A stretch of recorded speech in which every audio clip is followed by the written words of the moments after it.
Writing is a big part of studying at university. Often students are asked to demonstrate their learning through written assessment tasks. This writing might be in the form of an essay or a report, both of which require students to know how to write what we call academic paragraphs. This video will show you how easy it is to structure an academic paragraph. You will find that by using this structure, your writing will become clear, well organised and analytical, exactly what your lecturers are looking for when you hand in those assessments.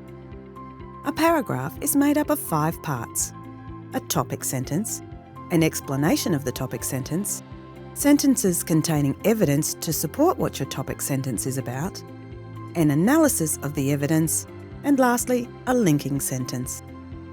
Let's take a look at each of these in detail. A topic sentence is the first sentence of your paragraph.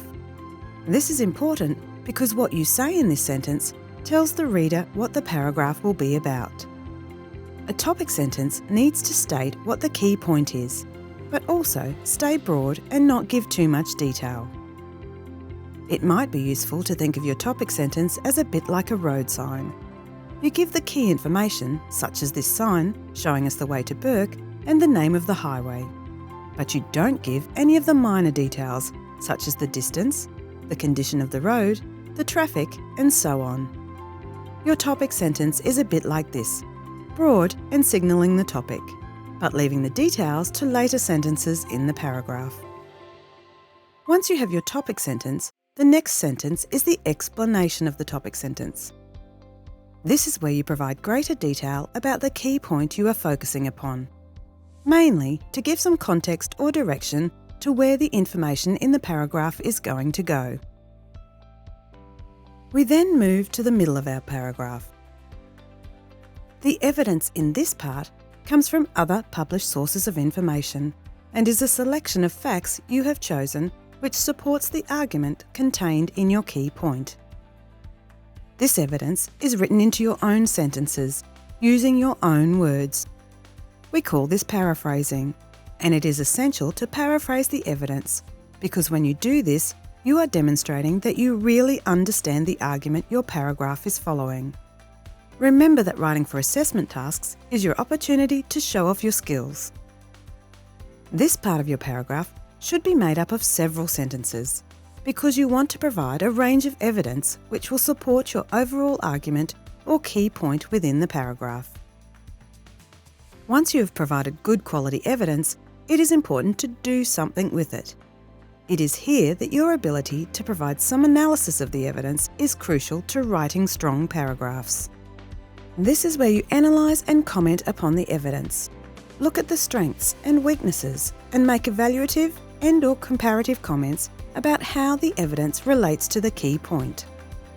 Again, this section may need several sentences and is the place in the paragraph where you get to really demonstrate your analytical skills.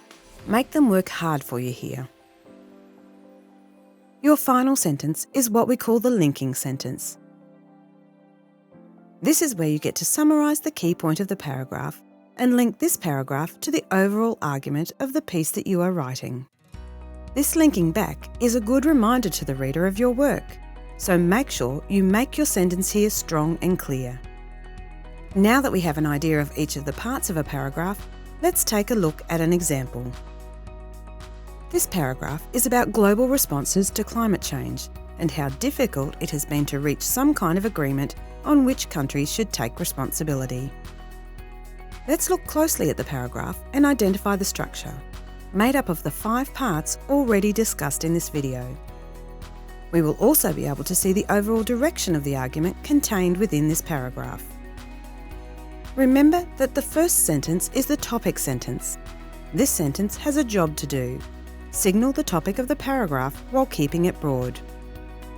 We know from this topic sentence that the paragraph is going to discuss climate change and the main obstacles getting in the way of deciding upon actions to minimise the effects of climate change. The second part of a paragraph is the explanation of the topic sentence. This sentence gives further detail and sets out the context of the main idea. In this case, it provides further detail of what the ongoing debate has been in the context of developed versus developing nations around the world. You will notice that because this sentence contains specific evidence about a historical and ongoing argument, and what this argument actually is, it contains a reference to the source where this was found. The third part of our paragraph is where the evidence to support the argument of your paragraph can be found. As we can see in this paragraph, these two sentences provide very specific information about the UN Framework Convention on Climate Change and are referenced accordingly. You will notice that the first sentence here has paraphrased the evidence, but the second has used it as a direct quotation to show what Article 3.1 says in relation to who should act on climate change. The fourth part of the paragraph contains analysis of the evidence that has been discussed in the evidence section. You can see here that the analysis points out problems with the evidence that has been presented, that the idea of common but differentiated responsibility, or CBDR for short, does not provide an actionable plan for nations to follow, and therefore has become a point of contention in global negotiations on climate change. Note that where the analysis contains specific details, such as the USA arguing that developed nations need to do more to reduce emissions, a reference is needed. Finally, you will remember that the last part of our paragraph is what is called the linking sentence. In our example here, you can see that the sentence summarises the key point that has been followed throughout the paragraph. That while fairness and equity should be key to reaching a global agreement on climate change, creating real and meaningful actions is difficult. Notice that because this is a broad concluding statement that links back to the topic sentence and argument throughout the paragraph, it does not need a reference. Now you can see that an academic paragraph has a clear and specific structure.